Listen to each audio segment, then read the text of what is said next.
Барлық киносүйер қауымға сәлем. 2011 жылы шыққан «Страшно красив» фильміне қысқаша шолу жасаймыз.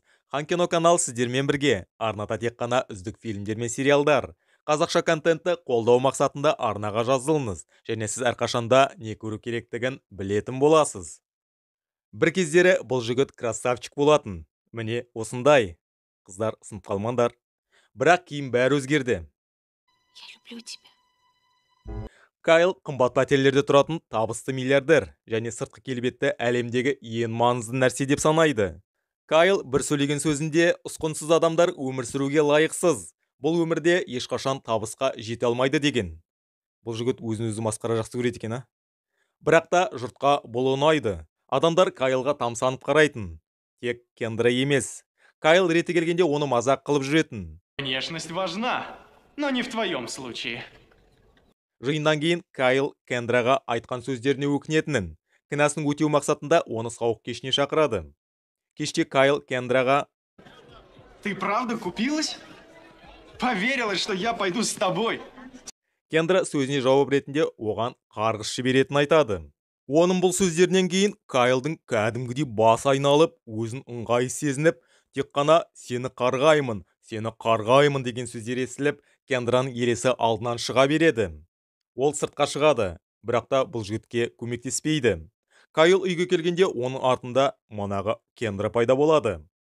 Қыз нарциссизмге табыну себебінен енді Кайлға ұсқынсыз боласын, және бұл оның өміріндегі ең ауыр уақыт болатынын айтады. Кендра Кайлдың қолын ұстағанда онда ағаш пайда болады. Бұл ағаш 12 ай бойы гүлдейтін болады. Егерде осы уақытта оған ешкім жақсы көрем деген сөзді айтпаса, осындай фрик урод түрімен мәңгілікке қалады. Кайлдың бүкіл денесінде ағаш тамырлары пайда болып, бетін қорқынышты шырамдар басып жатты. Әкесі үйге келгенде: балам, что-то не болып қалды дейді. Дәрігерге апарады. Сосын дәрігер былай қарап Кайлды: негізі осы балаға Тайыр деген ат қойайықшы. Бір досымнан аумайды бар ғой. Номері 3-ші поликлиникаға направление береді. Кайл кабинеттен атып шығады. Әкесі басқа дәрігер тауып беретін айтады. Әкесі қоғам адамы болғасын, ол баласын қаланың шетіндегі үйге апарады. Оның бұл ұсқынын адамдар көрмесін деген мақсатта ғой, шіркін. Есік қоңырауы шалынды. Тесіктен қараса, бір чувак тұр. Бұл мектеп мұғалімі. Әкесі соқыр мұғалім жалдапты қасқаға. Ол мұғаліммен бір-екі ауыз сөйлесіп, кешкісін әкесіне менің қызым айтпақшы типони шалады. Мотоциклмен қалаға шығады. Өйткені ол 5 ай бойы қамауда болған болатын. Ол вечеринкаға келеді. Онда ол Кендраны кездестіріп, қарғысты алып тастауды сұрайды. Бірақ қыз бұның барлығы мүмкін емес деп, бүкіл жағдайға өзі кінәлі екенін айтады. Ашудан колонканы теуіп қалады. Бұны Ленди байқап қалады. Олардың арасында диалог пайда болады. Тайыр өз түрін көрсетпеді. Конечно, андай түрлі қалай көрсетесің. Бұл қыз Тайырды білетін. Ол оның бірнеше сөз сөйлеген кезінде болған болатын. Үйге келісімен Тайыр ноутқа кіріп, Ленди жариялаған постты көреді. Тайыр оны тауып алуды шешеді. Ол оны терезеден көріп, бірақ та жақындауға духы жетпейді. Тайыр оны аңди бастайды. Ол оған көрінуге қорқатын. Ленди оған қатты ұнап қалды. Ленди өте мейірімді, сүйкімді көрінетін. Бір күні әкесімен Лендиді көреді. Әкесін біреу атпақшы болады. Тайыр оның тапаншасын тартып алады. Бұл кезде Ленди баспалдақтан құлап, талып қалады. Тайыр оны қолына алып, қауіпсіз жерге апарады. Пистолеттің атылған дауыс естіледі. Бұл Лендидің әкесі болатын. Әкесі бүкіл адамға қарыз екен. Тайыр Лендиді жайына қалдыруды талап етеді. Өйткені бұл жағдай оның өміріне қауіп төндіруі мүмкін. Лендиді үйіне әкелуді сұрайды. Келесі күні әкесі қызын Кайлдың үйіне әкеледі. Жігіт түрін жасыру үшін ол маска киіп жүруге мәжбүр болады. Қызды сындыру үшін ол оған қымбат сыйлықтар беретін. Бірақ қыз сынбайды бар ғой. Меня не купишь дейді ғой. Ол сыйлықтарды қабылдамайтын. Ленди оны неге маска киетінін сұрағанда, Тайыр: Баяғыда стройкада жасаған едім, әдет болып қалған ғой дейді ғой. Шутка. Тайыр теплица жасап, Лендиді таңғалдыру үшін қияр мен помидордан салат жасап беруді шешеді. Бұл да шутка. Кешкісін Ленди Тайырға келіп, онымен сөйлескісі келеді. Бірақ Тайыр болса, мен әлі боянған жоқпын деп, түрін көрсеткісі келмеді. Линди қарсылығына қарамай оған жақындай берді. Бір кезде Тайыр түрін көрсеткенде, құдай-ау, құдай сені мықтап ренжіткен екен. Уродство, да. И хуже видали. Қыздың сөздері оны шабыттандырып, ол оған өлең шумақтарын жазады. Оқ берейін бә. Қараңғы тыныштық өңгерген, екеуміз мекендеген кеш.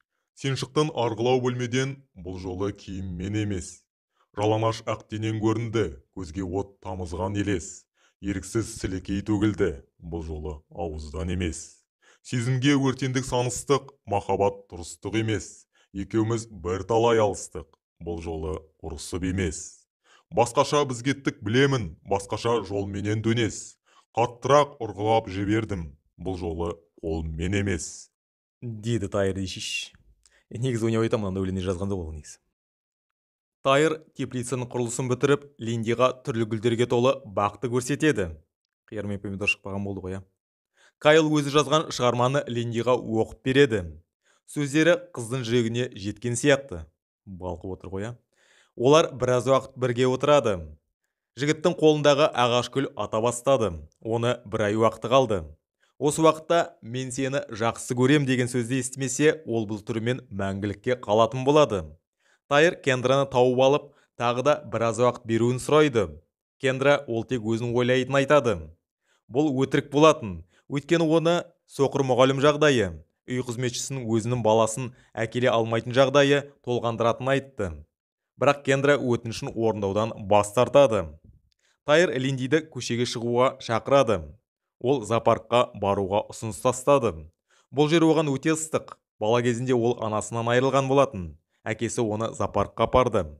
Онда ол баласы өліп қалған пілді көреді. Бұл жағдай оның өміріне қатты ұқсайтын.